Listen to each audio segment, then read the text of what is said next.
तो उपद्रव का सबूत देख लीजिए। लाल किले पर बंदूक तक छीन ली गई। कल दंगाइयों ने बंदूक छीन ली, पुलिस से टीयर गैस गन छीनकर और फिर पुलिस को धमकाने का काम किया गया।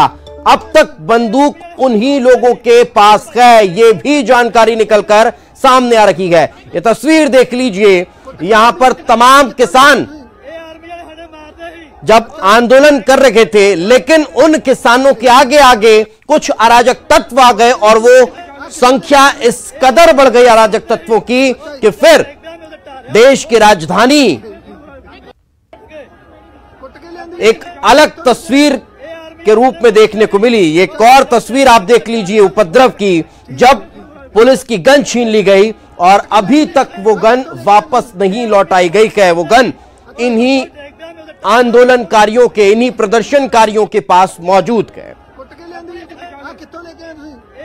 तो कई वीडियो अब एक एक कर वायरल हो रखे हैं, कई तस्वीरें अब निकलकर सामने आ रही है। जो बात कही जा रही थी कि हम तो अपने रूट पर जा रहे थे लेकिन रोका गया, वहां से नहीं जाने दिया गया, लेकिन कल से लेकर आज तक जो तस्वीरें आपने अभी तक देखी होगी वो इस बात की ओर इशारा कर रही है कि किस तरह से ट्रैक्टर से पुलिस को कुचलने की कोशिश की गई, किस तरह से लाठी डंडे बरसाकर पुलिस को पीटने का प्रयास किया गया। वो इन तस्वीरों में आप देख सकते हैं। ये दो तस्वीरें आप इस वक्त अपने टेलीविजन स्क्रीन पर देखिए।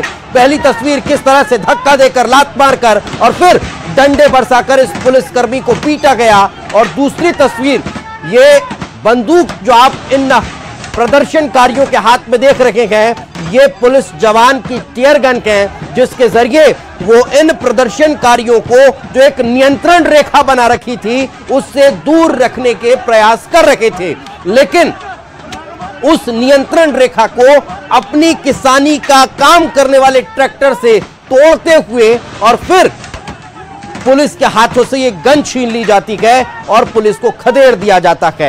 ये दो तस्वीरें इस बात की ओर इशारा कर रही है कि किस तरह से ये पूरा आंदोलन हाईजैक किया गया और किस तरह से इस पूरे आंदोलन को हाईजैक कर उपद्रवियों ने, अराजक तत्वों ने यह अराजकता फैलाई। सवाल इसीलिए उठता है कि तब वो नेता कहां गए थे जिनके जिम्मे इस पूरे आंदोलन की जिम्मेदारी थी, जिनने बड़े बड़े दावे उस परमिशन के दौरान उस लेटर में किए थे कि हां इन बिंदुओं के तहत हमारा ये परेड निकलने वाली है, इन बिंदुओं के तहत हमारा प्रदर्शन होगा, इन बिंदुओं के तरह हमारी रैली निकाली जाएगी, लेकिन वो तमाम दावे और वादे कल धराशायी हो गए। अब यही वजह है कि लगातार कुछ लोग कह रहे हैं कि इसे हाईजैक किया गया, यहां तक कि खुद किसान नेता कल इस बात से पल्ला झाड़ते हुए नजर आए कि नहीं, जो उपद्रव कर रखे हैं उन्हें तो हम जानते भी नहीं, उन्हें तो हम पहचानते भी नहीं। तो फिर जब इस बात का डर था, इस बात का अंदेशा था,